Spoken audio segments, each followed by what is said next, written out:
Hello everyone. तो आज की क्लास में हम लोग स्टार्ट कर रहे हैं अपनी नेक्स्ट स्कीम। पिछली स्कीम्स की क्लास में हम लोगों ने 2 स्कीम्स कवर कर ली थी एंड आई होप आप लोगों ने वो वीडियो देख ली है। नहीं देखी है तो please go and watch that video. वो स्कीम्स बहुत इंपॉर्टेंट है आप लोगों के लिए। और आज जिस स्कीम की हम बात कर रहे हैं दैट इज स्वधर गृह स्कीम। ठीक है, ये स्कीम बहुत नई नहीं है, तो आई विल से कि प्रीलिम्स के पॉइंट ऑफ व्यू से शायद उतनी इंपॉर्टेंट नहीं है। बट यूपीएससी का कुछ हम प्रिडिक्ट नहीं कर सकते, कुछ भी डिक्लेयर नहीं कर सकते। कई बार यूपीएससी बहुत पुरानी पुरानी स्कीम से भी क्वेश्चन पूछ लेता है। तो अगर और देखिए रही मेंस की बात, तो this scheme is related to women. तो आपके मेंस में कहीं ना कहीं इधर इन सोशल इश्यूज और कुछ करंट के टॉपिक से लिंक करके कहीं ना कहीं चांसेस है कि वुमेन से रिलेटेड क्वेश्चन आपको मिल जाता है। अदरवाइज ऐसे में ऐसा टॉपिक मिल जाएगा जहाँ वुमेन के बारे में बात करी होगी, तो वुमेन्स का टॉपिक कहीं ना कहीं हमारे आगे सामने आ ही जाता है। तो this scheme can be use in the mains answer writing also. अब मेन्स आंसर राइटिंग में स्कीम को पूरी कहानी नहीं एक्सप्लेन करनी होती है मेन्स में। और राइट, मेन्स में you just have to use the name of the scheme. आपको सिर्फ नेम यूज करना है एंड दैट्स ऑल। उसके बाद आपको कहानी नहीं बतानी है, क्योंकि आंसर अब क्या मांग रहा है वो ही कंटेंट इतना हो जाता है। तो स्कीम्स की गवर्नमेंट क्या कर रही है, क्या चीज़ें चल रही है, उसका जस्ट नाम मेंशन करना इनफ हो जाता है और चेकर को पता चल जाता है कि हाँ भाई बच्चे को नॉलेज है चीज़ों की। वहीं मैं बात करूँ प्रीलिम्स की, तो प्रीलिम्स में क्या होता है, फैक्ट्स के साथ छेड़खानी कर दी जाती है बस, कि मिनिस्ट्री कौन सी है, अमाउंट क्या है, किस चीज़ के रिगार्डिंग ये स्कीम है, मतलब ये स्कीम किसके, वुमेन के रिगार्डिंग, चिल्ड्रन के रिगार्डिंग, ओल्ड एज लोग के रिगार्डिंग। तो इस तरीके से थोड़ा बहुत इसको ऊपर नीचे कर दिया जाता है ना। तो स्कीम देख लेते हैं हम लोग क्या है। अब स्कीम की मैं बात करूँ तो दिस इज सुधार गृह स्कीम। और अब जब एक साथ काफ़ी सारी स्कीम्स हम लोग कर लेंगे तो लास्ट में हम लोग इन्हीं स्कीम्स में से कुछ एमसीक्यू की प्रैक्टिस भी करेंगे। ऑलराइट, तो स्टार्ट करते हैं। स्वधार गृह स्कीम, ये स्कीम जो है this comes under the ministry of women and child development. अभी मैंने बताया था वुमेन के लिए है ये स्कीम। अब वुमेन के लिए क्या है, देखिए आपको पता है कि वुमेन्स के साथ जो है वो बहुत सारे जो है वुमेन बहुत केसेस में विक्टिम बन जाती है। कैसे विक्टिम बन जाती है, एसिड अटैक वाला केस है, रेप का केस होता है, डोमेस्टिक वायलेंस का केस होता है। तो ऐसे बहुत सारे केसेस हैं अगेंस्ट द वुमेन, जिनके लिए टाइम टू टाइम गवर्नमेंट बहुत सारे लॉ भी लाई है, लॉ में चेंजेस भी करे हैं, चीज़ें जो है कानून जो है लॉ जो है वो स्ट्रिक्ट भी करे जा रहे हैं। बट स्टिल ये चीज़ें हम अपनी सोसाइटी में देख सकते हैं कि अभी भी ये चीज़ें प्रिवेलेंट हैं। तो अब ऐसे केसेस में देखिए बहुत सी वुमेन्स जो है वो लड़ रही हैं, इंसाफ के लिए बात हो रही है, लड़ा जा रहा है। बट कुछ एक दो केसेस आपकी आंखों के आगे आ रहे हैं। नामिनी वाले केस में आपने देखा था कितने टाइम बाद ये जाके इंसाफ मिला है और चीज़ें हुई हैं। वहीं ऐसे बहुत से केसेस हैं जहाँ पे वुमेन्स आवाज़ उठा के बोल ही नहीं पाती हैं और जिनका कोई सपोर्ट भी नहीं है। जिनकी फैमिली है वो उनके लिए फाइट कर रही है, चीज़ें हो रही है, बट जहाँ पे फैमिली नहीं है, कोई इकोनॉमिक सपोर्ट नहीं है, जिन लोगों को फैमिली ने ही सपोर्ट देना बंद कर दिया या कोई बैकग्राउंड उनके पास अवेलेबल नहीं है, उनके लिए क्या होगा, हाउ विल दे लिव, वो सर्वाइव कैसे करेंगी। तो ऐसे लोगों के लिए, ऐसी वुमेन्स के लिए सोचना भी किसका काम है, गवर्नमेंट का काम है। तो ये ऐसी ही विक्टिम वुमेन के लिए स्कीम बनाई गई है। ओके, ये टारगेट करती है वुमेन विक्टिम को जो डिफिकल्ट सर्कमस्टांसेस में है और जिनको थोड़े से सपोर्ट, इंस्टीट्यूशनल सपोर्ट और रिहैबिलिटेशन की जरूरत है, ताकि वो अपनी लाइफ डिग्निटी के साथ जी पाएं। अब देखिए ऐसे केस में बहुत जरूरत होती है, आप एक तो मेंटली आप एक ऐसे ट्रॉमा से गुजरे हो, whether it is rape, whether it is acid attack और डोमेस्टिक वायलेंस, आप एक तो ऐसे ट्रॉमा से गुजरे हो, बैक में सपोर्ट नहीं है, इमोशनली बहुत डाउन हो जाते हो, इकोनॉमी मतलब पैसा नहीं है आपके पास, तो आप खुद को संभालना, पैसे की अरेंजमेंट करना। और वहीं अगर ऐसे केस में कोई वुमेन ऐसी हो जिसकी फैमिली हो, मतलब जिसके बच्चे भी हो साथ में, तो कितना मुश्किल हो जाता है उसके लिए सर्वाइव करना और अपनी एक आइडेंटिटी ढूंढ पाना, क्योंकि सोसाइटी एक्सेप्ट नहीं करती है। तो देयर आर मेजर इश्यूज, हम लोग सोच भी नहीं सकते हैं कि लाइफ कितनी प्रॉब्लमेटिक हो जाती होगी। तो उनको हर तरीके से सपोर्ट करने की जरूरत है। तो अब इनको क्या क्या चीजें देनी है, देखो बेसिक नीड तो सबको देनी होती है, रोटी कपड़ा मकान वाली बात तो की जाती है। तो रोटी कपड़ा मकान के साथ यहाँ पे हमने जोड़ा है health. Health is also important, उनकी हेल्थ का ध्यान रखना भी हमारे लिए बहुत इंपॉर्टेंट है। और उनको इकोनॉमिक एंड सोशल सिक्योरिटी देना, कुछ ट्रेनिंग वगैरह इस तरीके से दे देना कि वो चीजें क्या कर सके, वो थोड़ा सा अपने आप को इम्प्रूव कर सके चीजों को। अब ये स्कीम जो थी ये कहाँ कहाँ अप्लाई होगी, ये जो स्कीम है वो हर डिस्ट्रिक्ट में अप्लाई की जाएगी जहाँ पे कम से कम 30 वुमेन होंगी। ठीक है, मिनिमम 30 वुमेन है, तो उस डिस्ट्रिक्ट में इस स्कीम को लॉन्च किया जाएगा, उस स्कीम को स्टार्ट किया जाएगा। अब इस स्कीम के क्या क्या ऑब्जेक्टिव हैं, स्कीम किस किस फेज में काम करती है, किस किस चीज़ के लिए काम करती है। तो अभी आपको मैंने पहला बताया बेसिक नीड फुलफिल करना, रोटी कपड़ा मकान तो दो ही दो, प्लस मेडिकल ट्रीटमेंट। ऐसे लोगों को acid attack, rape victim, domestic violence, medical treatment की तो बेसिक नीड इन्हें होती है। पहले तो आप इनके जो जख्म हैं उनको भरेंगे ना, तब तो बाद में आप कुछ ना कुछ भी करेंगे। इनकी इकोनॉमिक सिक्योरिटी की बात, इनके रहने का इंतजाम तो तब करेंगे, पहले हम जो इनके जख्म है उनको भर पाएंगे। तो medical treatment is also very important. ठीक है, उसके अलावा मैंने अभी आपको बताया कि ये लोग इकोनॉमिक के साथ साथ इमोशनली भी बहुत जो है इनकी पोजीशन डाउन हो जाती है, तो हमें इनको इमोशनली स्ट्रेंथ देनी है। प्लस इनको लीगल हेल्प, अगर कोई केस लड़ना चाहता है, किसी को प्रॉब्लम है, किसी को एविडेंस प्रॉपर पता है कि डोमेस्टिक वायलेंस के केस में आपको पता है आप आवाज़ उठाना चाहते हो अगेंस्ट योर फैमिली मेंबर्स जिन्होंने भी आपके साथ इल ट्रीटमेंट करा है, रेप में आपको पता है कि कौन वो पर्सन था, आप लड़ना चाहते हो, तो वट एवर द सिचुएशन आप लड़ना चाहते हो, आपको लीगल एड चाहिए कि आप क्या कर सकते हो, तो आपको यहाँ पे लीगल एड भी प्रोवाइड कराई जाएगी। प्लस आपको रिहैबिलिटेट करने का काम, वुमेन्स को रिहैबिलिटेट करने का काम, चाहे इकोनॉमिकली, इमोशनली, मेंटली भी ये स्कीम के अंडर आता है। उनको एक नई लाइफ स्टार्ट करने के लिए अपॉर्चुनिटी देना। अपॉर्चुनिटी देने में देखो क्या कर सकते हो, थोड़ा टाइम लिया, वुमेन ने स्टेबल हो गई, इमोशनली चीज़ें सही हो गई, चलो केस लड़ा नहीं लड़ा अलग कंसेप्ट है, केस लड़ भी लिया, चलो जीत भी लिया, सजा भी दिलवा दी, अब आगे की लाइफ में क्या करेगी वुमेन?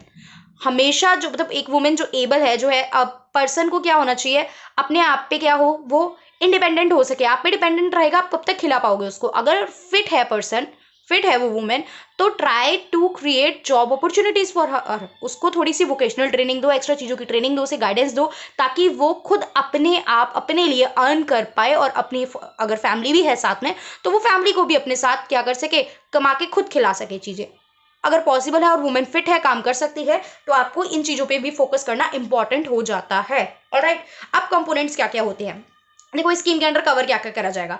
अगर स्वधार गृह स्कीम के लिए एक जगह बनानी है जहाँ पे आप ऐसी वुमेन को रखोगे, तो बिल्डिंग बनवाने का खर्चा, ठीक है। अगर बिल्डिंग बनवानी नहीं है, किराए पे लेनी है, तो उस बिल्डिंग का किराया, खाना जाना है, कपड़े जाने हैं, और रहने पीने की जगह देखनी है, मेडिकल फैसिलिटीज़ प्रोवाइड करानी है, ये सब चीज़ें। प्लस अगर कोई वुमेन है, उनके बच्चे हैं, वो उनके साथ रह रहे हैं अगर, तो उनके लिए भी एक्सपेंसेस जो है अरेंज करने, ये सब काम के लिए भी पैसा चाहिए, तो ये भी देखना पड़ता है। प्लस मैनेजमेंट का काम देखेंगे, ये जो सुधार गृह स्कीम है, यहाँ पे मैनेज करनी पड़ेंगी चीज़ें ना, यहाँ पे भी कुछ लोग होंगे जो काम कर रहे होंगे, तो यहाँ पे भी खर्चा तो आएगा उस चीज़ का भी, मैनेजमेंट का भी, वो भी देखा जाएगा। लीगल एड आप प्रोवाइड करवा रहे हो, आप लीगल पर्सन हायर करोगे, वकील हायर करोगे, तो वहाँ पे भी खर्चे आते हैं, चीज़ें होती हैं। काउंसलिंग करवाओगे, अगर वुमेन मेंटल ट्रॉमा में है वुमेन, तो यू नीड कि आप उसकी काउंसलिंग करवाओ, ताकि वो उस चीज़ से बाहर आ सके, ठीक है। अभी मैंने एक वोकेशनल ट्रेनिंग की बात करवाई, आप ट्राई करो, अगर वुमेन पॉसिबल है और सारी चीज़ें फेवर में है, तो आप उसको कुछ वोकेशनल ट्रेनिंग दिलवाओ, सो दैट वो अपने लिए खुद अर्न कर सके और अपने पैरों पे खड़ी हो सके। ये काम करवाना भी इस स्कीम के अंडर एक मोटिव हो जाता है।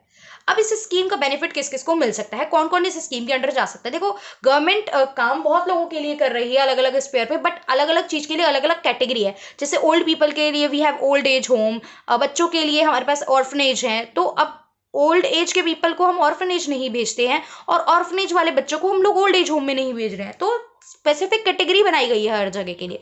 तो यहाँ पे जो कैटेगरीज हैं, बेनिफिशरीज हैं कौन कौन, वुमेन जो 18 साल से अबव, ठीक है, 18 साल से जो अबव हैं वो इस कैटेगरी, और इन कैटेगरीज में आती है जिन कैटेगरीज की हम बात करेंगे। अब आपका क्वेश्चन आता है 18 से कम के साथ अगर ऐसा होता है, तो 18 से कम के लिए there are some other provision, there are some other schemes, but यहाँ पे 18 से अबव की बात की जा रही है इस स्कीम में, ये ध्यान रखना है। तो question can be asked like this, कि एज को लेके भी पूछ सकता है, वही मैं बता रही हूँ, फैक्ट से क्वेश्चन जो मैनिपुलेट करता है ना, ऐसे ही फैक्ट होते हैं। अब आपके दिमाग में नहीं आएगा 18 ईयर्स, आप नहीं पढ़ी होगी, तो आप लोग सोचेंगे कि यार ऑल वुमेन्स के लिए होगा, अगर यहाँ ऑल वुमेन लिख दे, तो ऑल वुमेन जैसे ये पॉइंट हमारे दिमाग में जाएगा ही नहीं अगर हमने ये बात पढ़ नहीं रखी है तो, और इस बात पे फोकस नहीं कर रखा, इसलिए मैंने यहाँ पे टाइम लिया है, और 18 ईयर वाली बात आप लोगों को बताइए कि अबव 18 ईयर इसमें जाएंगे बेनिफिशरीज में। ओके, अब अबव 18 कौन से, जिनके पास कोई सोशल और इकोनॉमिक सपोर्ट नहीं है। अब मैं बोलूँ कोई ऐसी वुमेन जिसके पास जो है 3-4 घर हैं, ठीक है, 2-3 गाड़ियां हैं, तो अब देखो गलत तो गलत है, उसके साथ भी डोमेस्टिक वायलेंस होती है, रेप होता है, एसिड अटैक होता है, तो वो भी गलत है, बिल्कुल गलत है वो चीज़, और उसके अगेंस्ट वो आवाज़ भी उठाएगी। बट क्या उसे पैसे की हेल्प की ज़रूरत है? क्या उसे ये हेल्प की ज़रूरत है कि सरकार आके उसे पैसा दे, या सरकार को लीगली ऐसे मैटर पे लुक ऑन करना पड़ेगा, बट सरकार को पैसे से रिलेटेड हेल्प करने की ज़रूरत नहीं है, क्योंकि उसके पास जो है वो ऑलरेडी इतनी कैपेबल है कि she can help her self, क्योंकि उसके पास इतनी एसेट्स और इतनी जो है अमाउंट की अरेंजमेंट है।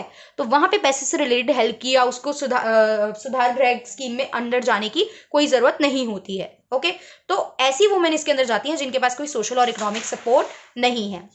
नेक्स्ट चीज़, कोई ऐसी वुमेन जो नेशनल, फॉर एग्जांपल बाढ़ आ गई कहीं पे, ठीक है, बाढ़ आ गई, घर वगैरह सब आसपास के लोगों के बिल्कुल ख़त्म हो गए, और अब एक ऐसी परिवार था जिसमें वो एक वुमेन ही थी, और उसके पास उसके 2 बच्चे थे, और कोई था ही नहीं फैमिली में उनके दूर दूर तक भी, तो ऐसी वुमेन भी इस स्कीम के अंडर जाएगी, क्योंकि उसके पास कोई भी होमलेस हो गई है डिजास्टर की वजह से, और उसके पास कोई सपोर्ट भी नहीं है इकोनॉमिक और सोशल, ठीक है। वुमेन प्रिजनर है, कोई जेल से कोई वुमेन कैदी आज़ाद हुई है, जेल से आज़ाद हो गई है एक कैदी, अब उसके पास कोई फैमिली नहीं है, कोई इकोनॉमिक सपोर्ट नहीं है, कोई बैकग्राउंड नहीं है, तो कहाँ जाएगी वो? She has no other option. तो उसके लिए भी इस स्कीम में प्रोविजन बनाया गया कि वो स्कीम में अपने आप को इनरोल करा सकती है। ओके, वुमेन विक्टिम जिनके साथ डोमेस्टिक वायलेंस हुआ है घर की टेंशन की वजह से, जिन्होंने अपना घर छोड़ दिया है और अब उनके पास कोई सपोर्ट नहीं है, ठीक है।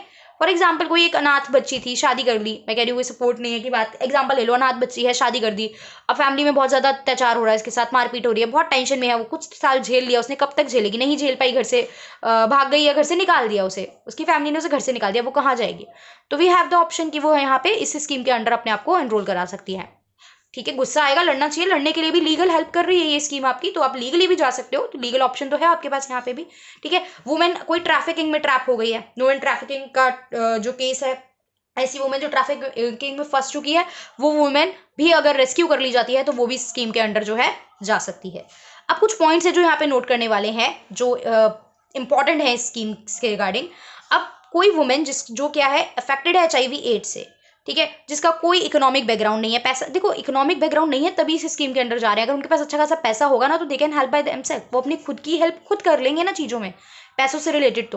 तो पैसा नहीं है तो ये बात दिमाग में रखो कि जितनी भी कैटेगरीज हैं सब में इकोनॉमिक सपोर्ट नहीं है किसी वुमेन के पास भी, ठीक है, तो वो भी इसके अंडर जाती है। लेकिन इस वुमेन को सबसे पहले उज्ज्वला स्कीम के अंडर असिस्टेंस लेना पड़ेगा, उज्ज्वला स्कीम के अंडर हेल्प लेनी पड़ेगी। उज्ज्वला स्कीम को किसी अगली वीडियो में कवर करेंगे, अभी बस हमें ये जानना है कि इस केस में ये होता है कि पहले आपको यहाँ पे हेल्प लेनी पड़ती है।